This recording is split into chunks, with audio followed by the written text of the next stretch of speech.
জুম্মার দিন যেন কারো মিস না যায়। চলুন আল্লাহ পাকের দরবারে যাই, আল্লাহর কাছে যে হাত উঠিয়ে সবার কাছে সবাই যেন মাপ চাই, আল্লাহর কাছে হাত উঠিয়ে সবাই যেন মাপ চাই। আর এই জুম্মার দিন একসাথে সবাই মিলে নামাজ পড়ব, আর সবাই মিলে নামাজ পড়ে সমস্ত মুসলমানদের জন্য অবশ্যই দোয়া করব।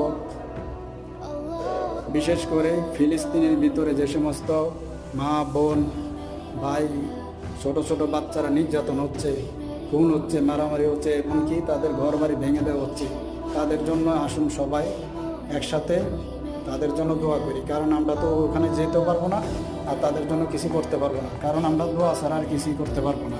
এই জন্য ফিলিস্তিনের জন্য স্পেশালি ফিলিস্তিনের জন্য সবাই যেন দোয়া করে। ঠিক আছে, ভালো থাকবেন। আসসালামু আলাইকুম। ধন্যবাদ সবাইকে ভিডিও দেখার জন্য।